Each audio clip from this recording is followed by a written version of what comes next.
Dear children of class 6, today we shall learn about sentence, its types with definitions. आज हम सीखेंगे sentence क्या होता है, कितने प्रकार के होते हैं और इनकी डेफिनेशंस क्या होती हैं. Let's start.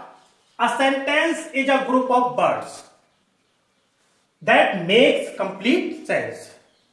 एक वाक्य शब्दों का समूह होता है जो एक पूर्ण भाव बनाता है.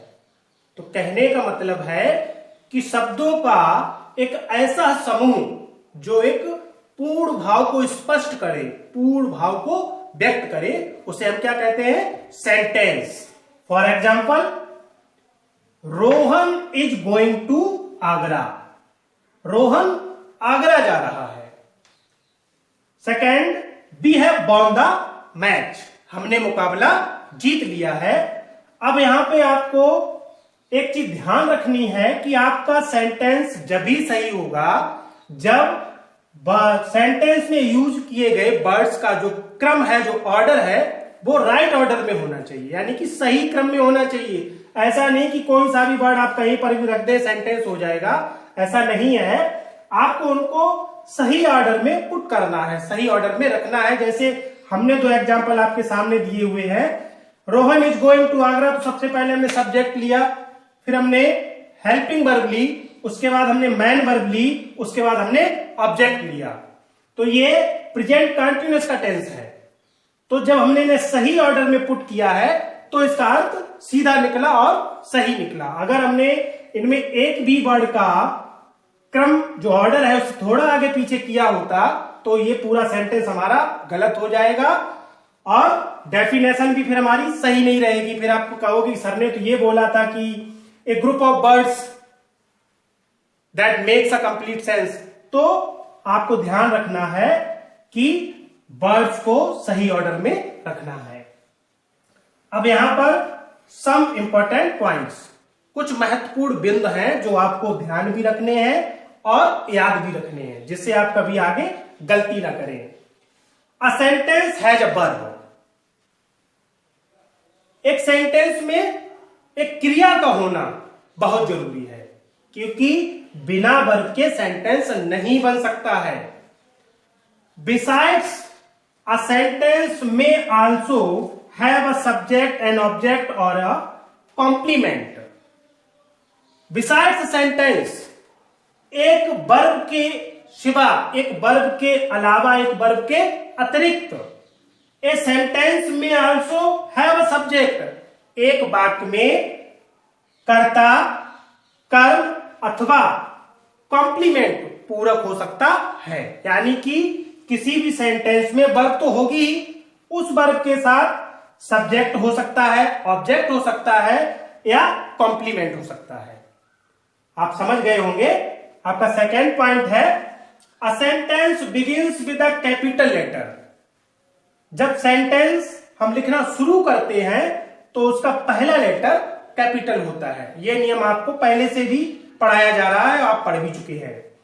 And ends in a full stop, और इसका अंत, इसके अंत में full stop, mark of interrogation, प्रश्नवाचक चिन्ह और मार्क ऑफ एक्सक्लेमेशन, विस्मय सूचक चिन्ह आप लगाते हैं. अब आपके दिमाग में आ रहा होगा कि इन चिन्हों का प्रयोग कैसे करेंगे. तो उसके लिए आप समझ लो कि अगर आपका सेंटेंस अफर्मेटिव या नेगेटिव है तो आप प्रयोग करेंगे फुल स्टॉप का. अगर आपका सेंटेंस इंटेरोगेटिव है तो आप यूज करेंगे इंटेरोगेटिव मार्क का. और यदि आपका सेंटेंस एक्सक्लेमेटरी या ऑब्जेक्टिव है तो आप यूज करेंगे इस विस्मयाबोधक चिन्ह का. जैसा कि मैंने आपको बताया था कि एक सही सेंटेंस के लिए सेंटेंस में वर्ड्स को सही ऑर्डर में रखना जरूरी होता है. तो फॉर एग्जाम्पल मैं यहां पे आपको कुछ सेंटेंस करके अभी बताऊंगा कि इनको सही ऑर्डर पर रखने से कैसे सही सेंटेंस बनता है. फर्स्ट है हमारा, ये जो फर्स्ट दिया गया है इसके जितने भी वर्ड्स हैं ये सही ऑर्डर में नहीं है. इनका सब्जेक्ट कहीं लिखा है, ऑब्जेक्ट कहीं पे लिखा है, वर्ब कहीं पे लिखी है.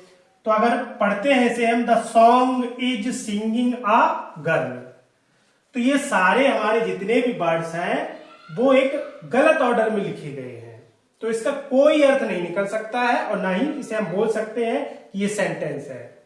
उसके लिए हमें क्या करना है कि सेंटेंस को सही ऑर्डर में, सेंटेंस में वाक्यों को सही ऑर्डर में रखना है। तो देखते हैं कि कैसे होता है। सबसे पहले हम क्या करेंगे, हम लेंगे द, जो कि हमारा आर्टिकल होता है, ठीक। उसके बाद अपना सब्जेक्ट, तो द गर्ल, हमने अपना सब्जेक्ट ले लिया। उसके बाद क्या रखना है, इसमें मैन वर्ब भी है और हेल्पिंग वर्ब भी है, तो सबसे पहले हम क्या लेंगे, हेल्पिंग वर्ब। तो द गर्ल इज सिंगिंग, अब लेंगे मैन वर्ब को। अब क्या बचा हमारा, अब बचा हमारा ऑब्जेक्ट, अ सॉन्ग।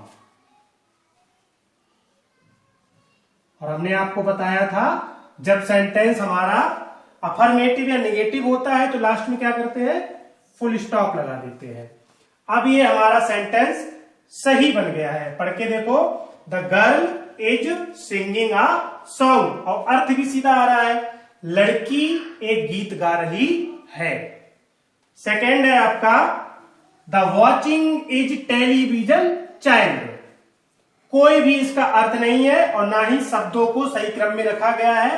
तो सबसे पहले हम इसे करने के लिए द आर्टिकल को पहले लेंगे, और यहां पे आपको ये भी देखते रहना है, ये भी सीखना है कि कैसे किया जा रहा है। हमने आपको एक रूल बताया था कि सेंटेंस जब हम स्टार्ट करते हैं तो उसका पहला लेटर कैसा होता है, कैपिटल, लास्ट में क्या लगाते हैं, फुल स्टॉप। डिपेंड करता है हमारा सेंटेंस किस टाइप का है। तो हमने सबसे पहले क्या लिया, आर्टिकल द। अब क्या लगाना है हमें, अपना सब्जेक्ट। सब्जेक्ट इसमें क्या है, चाइल्ड,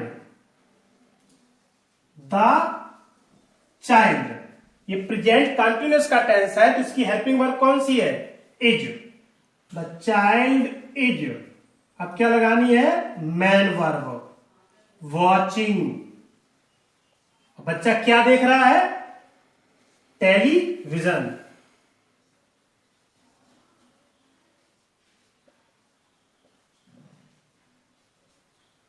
और अंत में फुल स्टॉप, क्योंकि ये अफर्मेटिव है। तो दो सेंटेंस आपने देखे कि शब्दों को सही क्रम में कैसे रखा जाता है। नंबर थर्ड है आपका, the women old slowly walking is. तो इसमें सबसे पहले हम लगाएंगे आर्टिकल द, ठीक। अब उसके बाद हमें क्या लगाना है, इसमें एक दिया गया है हमारा एडजेक्टिव, जो है कि ओल्ड, महिला है लेकिन कैसी है, बूढ़ी महिला है। तो क्या लेना है हमें, एडजेक्टिव लेना है अपना ओल्ड, द ओल्ड। अब क्या लगाना है, सब्जेक्ट, वुमेन। अब क्या लेना है, हेल्पिंग वर्ब इज। अब मैन वर्ब क्या है, वॉकिंग।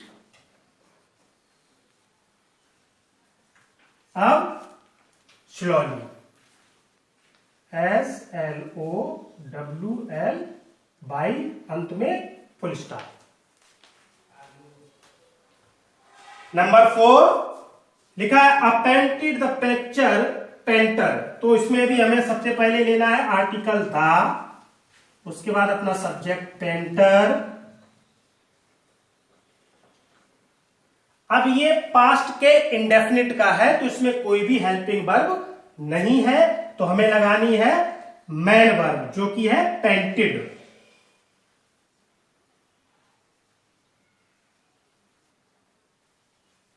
आ पिक्चर, PICTURE। ये सेंटेंस पास्ट के इंडेफिनिट का अफर्मेटिव है, तो लास्ट में हमने क्या लगाया, फुल स्टॉप। आपका नंबर 5 है, the fly in air birds. तो क्या लिखना हमें, द आर्टिकल पहले, फिर उसके बाद सब्जेक्ट द बर्ड्स, उसके बाद man verb fly in air. तो आपने अभी तक देखा कि शब्दों को सही क्रम में लिखने पर हमें एक सही अर्थ स्पष्ट होता है। आपको समझ में आ गया होगा कि जब हम शब्दों को सही क्रम में रखते हैं तो किस हिसाब से उन्हें रखा जाता है और कैसे उनका अर्थ निकलता है। आपने समझ लिया होगा। ओके, आगे हम और सीखेंगे। अब यहां तक तो आपको समझ में आ गया होगा कि सेंटेंस किस प्रकार से सही ऑर्डर में बनाए जाते हैं, वर्ड्स को सही प्रकार से कैसे रखते हैं। अब आपका होमवर्क में है कि आपकी जो एक्सरसाइज थी, आपका यहां पे आप अपनी बुक में देखेंगे कि एक्सरसाइज ए थी जो भी हम आपके सामने सॉल्व कर रहे थे, उसमें से हमने आपको समझाने के लिए 5 सेंटेंस कर दिए हैं, आपको ये बताने के लिए किस हिसाब से सही ऑर्डर में वर्ड्स को रखा जाता है। अब इसमें बचे हुए 4 सेंटेंस, आपको ये 4 सेंटेंस करने हैं और be exercise same A exercise की तरह ही है। जो वर्क ए एक्सरसाइज में था वही बी एक्सरसाइज में है। तो आपको 4 सेंटेंस ए एक्सरसाइज के और बी एक्सरसाइज पूरी घर पे करने की कोशिश करनी है, और यदि आपको कोई दिक्कत आती है तो आप हमें कमेंट करके बताना। और आगे हम अब आपको बताएंगे types of sentence. Our next step is types of sentence. Your first type is declarative sentence. The sentence that states or declares something is called a declarative sentence or statement. वह वाक्य जो किसी चीज के बारे में कथन कहता है अथवा घोषणा करता है उसे हम डिक्लेरेटिव सेंटेंस कहते हैं। For example, that girl sang a song. Second example, an honest man can succeed in life. जो 2 सेंटेंस आप देख रहे हैं ये दोनों हमारे डिक्लेरेटिव सेंटेंस हैं, और हमें ध्यान रखना है कि डिक्लेरेटिव सेंटेंस के अंत में फुल स्टॉप लगा होता है। Your second type is interrogative sentence. The sentence that inquires something is called an interrogative sentence. वह सेंटेंस जो किसी चीज के बारे में पूछताछ करता है उसे हम इंटेरोगेटिव सेंटेंस कहते हैं। For example, do you like him, and second example, why is he weeping. आपको ध्यान रखना है कि इंटेरोगेटिव सेंटेंस 2 प्रकार के होते हैं। फर्स्ट, जो किसी हेल्पिंग वर्ब से शुरू होते हैं, एंड सेकेंड, जिसमें कोई भी क्वेश्चन वर्ड जैसे why, what, where, who, whose, whom, इस टाइप के जो हमारे क्वेश्चन वर्ड होते हैं उनसे बात की शुरुआत होती है। तो अगर कोई सेंटेंस हेल्पिंग वर्ब से शुरू किया गया है तो वो भी हमारा इंटेरोगेटिव सेंटेंस है, और किसी इंटेरोगेटिव वर्ड से शुरू किया गया है तो वो भी हमारा इंटेरोगेटिव सेंटेंस है। और साथ में आपको ध्यान रखना है कि दोनों प्रकार के इंटेरोगेटिव सेंटेंस के अंत में क्वेश्चन मार्क का प्रयोग किया जाता है। Your third type is imperative sentence. A sentence that can order और request is called an imperative sentence. Means वे वाक्य जिनमें आदेश, प्रार्थना, सलाह आदि के भाव प्रकट होते हैं उन्हें हम इंपरेटिव सेंटेंस कहते हैं। यानी कि इंपरेटिव सेंटेंस के अंतर्गत उस सेंटेंस में आदेश का, प्रार्थना का, सलाह का, निषेध का, किसी काम को न करने की एडवाइस का भाव प्रकट होता है। For example, please help me और ओपन द डोर। 2 एग्जाम्पल आपके सामने हैं, उसमें आपको कुछ पॉइंट ध्यान रखने हैं कि आप इंपरेटिव सेंटेंस को पहचानेंगे कैसे। नंबर फर्स्ट, आपको ध्यान रखना है कि इंपरेटिव सेंटेंस में सब्जेक्ट नहीं होता है। वाक्य की शुरुआत वर्ब की फर्स्ट फॉर्म से होती है। अगर कोई सेंटेंस रिक्वेस्ट वाला है तो उसमें वर्ब की फर्स्ट फॉर्म से पहले प्लीज वर्ड का प्रयोग कर लिया जाता है, नहीं तो इंपरेटिव सेंटेंस की शुरुआत जो है वो हमेशा वर्ब की फर्स्ट फॉर्म से की जाती है। आपको ये चीजें ध्यान रखनी है कि हम इंपरेटिव सेंटेंस कैसे पहचानेंगे। तो कैसे पहचानेंगे कि सेंटेंस में वर्ब की फर्स्ट फॉर्म का प्रयोग होता है और सब्जेक्ट नहीं दिया जाता है, और जो अभी आपको डेफिनेशन बताई गई है तो उस सेंटेंस में कोई ना कोई भाव जरूर प्रकट हो रहा होगा। तो उससे आप आसानी से समझ जाएंगे कि इंपरेटिव सेंटेंस है, और इंपरेटिव सेंटेंस के लास्ट में हम फुल स्टॉप का प्रयोग करते हैं। Your next number 4, exclamatory sentence. A sentence that can express some strong or sudden feeling is called an exclamatory sentence. Means वे वाक्य जिनमें हृदय की तीव्र भावनाओं को प्रकट किया जाता है उन्हें हम कहते हैं exclamatory sentence. For example, alas, I have lost my books. And number 2, how beautiful the rain is. अब आपको यहां पर भी कुछ पॉइंट्स को ध्यान रखना है कि जो एक्सक्लेमेटरी सेंटेंस होते हैं वो 2 टाइप के होते हैं। नंबर 1, वो सेंटेंस जिसमें अलास, हुर्रे, आह, ब्रेवो जैसे हम वर्ड्स का प्रयोग करते हैं, जैसे हमने फर्स्ट में किया हुआ है अलास। यह भी ध्यान रखना है कि अगर सेंटेंस में अलास, ब्रेवो, आह, हुर्रे, ओह आदि शब्द इनमें से कोई शब्द दिया गया है तो आपको एक्सक्लेमेशन मार्क उन्हीं के बाद देना है और लास्ट में जाके फुल स्टॉप लगाना है। और दूसरे टाइप में आपको क्या करना है कि यहां पे आप देख रहे हैं सेंटेंस हाउ से शुरू हो रहा है, तो आपको थोड़ा डाउट हो सकता है कि हाउ तो इंटेरोगेटिव में भी आता है, लेकिन यहाँ पे एक डिफरेंस है, एक अंतर है। यहां पर आप देख रहे हैं कि हाउ के बाद ब्यूटीफुल एडजेक्टिव लिया हुआ है, और अगर इंटेरोगेटिव होता तो यहां पे हाउ के बाद क्या होता, कोई भी हेल्पिंग वर्ब होती। तो आप समझ गए होंगे कि जो दूसरे टाइप के होते हैं उनमें हाउ या व्हाट से उसको शुरू किया जाता है, लेकिन उसके तुरंत बाद एडजेक्टिव दिया गया होगा।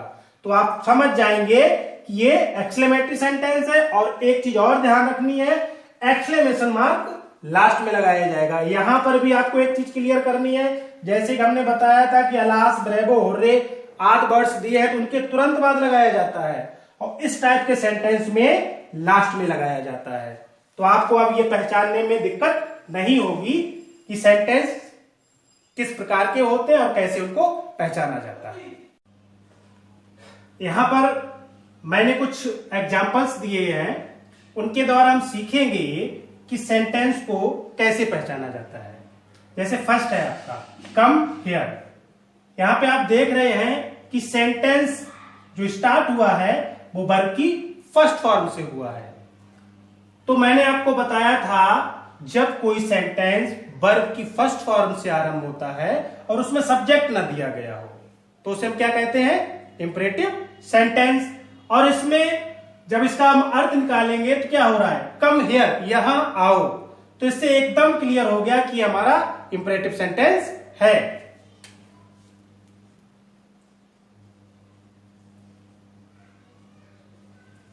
Imperative sentence.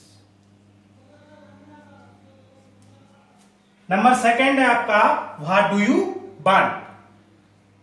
तो मैंने आपको बताया था जब किसी सेंटेंस में कोई क्वेश्चन वर्ड दिया गया हो और पीछे साइन ऑफ क्वेश्चन यानी कि इंटेरोगेटिव वर्ड दिया गया, इंटेरोगेटिव मार्क दिया गया हो, तो वो किस टाइप का सेंटेंस होता है, इंटेरोगेटिव सेंटेंस। और इसमें क्या पूछा जा रहा है, व्हाट डू यू वांट, तुम क्या चाहते हो। और यही आपको बताया गया था कि इंटेरोगेटिव सेंटेंस में इंक्वायरी की जाती है। और यहां पर साफ साफ आपको दिख रहा है कि एक क्वेश्चन वर्ड दिया गया, जैसे हमारे क्वेश्चन वर्ड व्हाट होते हैं, व्हेन होते हैं, वेयर होते हैं। इनमें से कोई भी सेंटेंस का जब कोई वर्ड दिया जाता है और पीछे क्या होता है, इंटेरोगेटिव मार्क। अगर कोई इंटेरोगेटिव सेंटेंस है तो उसके पीछे इंटेरोगेटिव मार्क जरूर होगा, जिससे क्लियर हो जाएगा कि इंटेरोगेटिव सेंटेंस है।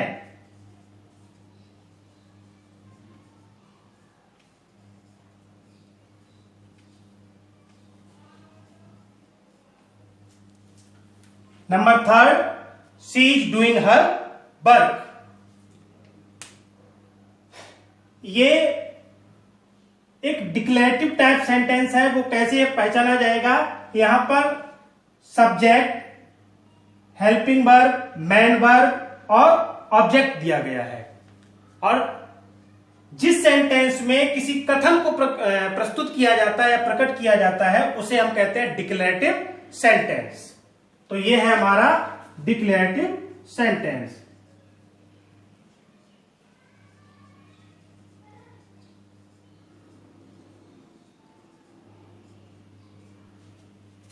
And number 4, have you finish the work.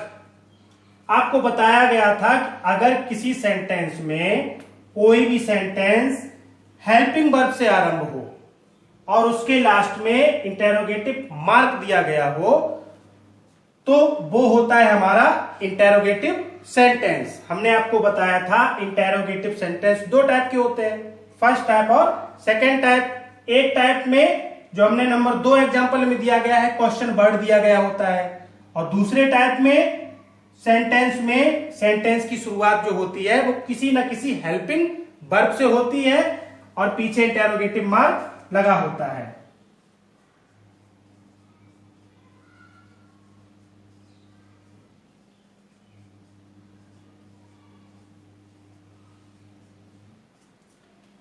Number 5, hurray we have won the trophy. अगर किसी सेंटेंस में हुर्रे, अलास, ब्रेवो, आह जैसे वर्ड दिए जाते हैं तो वो किस टाइप का सेंटेंस होता है और उसमें एक्सक्लेमेशन मार्क भी लगा हो तो वो होता है हमारा एक्सक्लेमेटरी सेंटेंस। एक्सक्लेमेटरी सेंटेंस हमने आपको बताया था कि उसमें भी दो टाइप होते हैं, एक जिनमें हुर्रे, अलास, ब्रेवो जैसे वर्ड दिए जाते हैं या जिनमें हाउ और व्हाट को लिखकर कोई एडजेक्टिव उनके साथ में दिया जाता है। और एक्सक्लेमेटरी सेंटेंस की मुख्य पहचान है कि इसमें एक्सक्लेमेशन मार्क जरूर दिया जाता है। तो ये हमारा बन गया एक्सक्लेमेटरी सेंटेंस।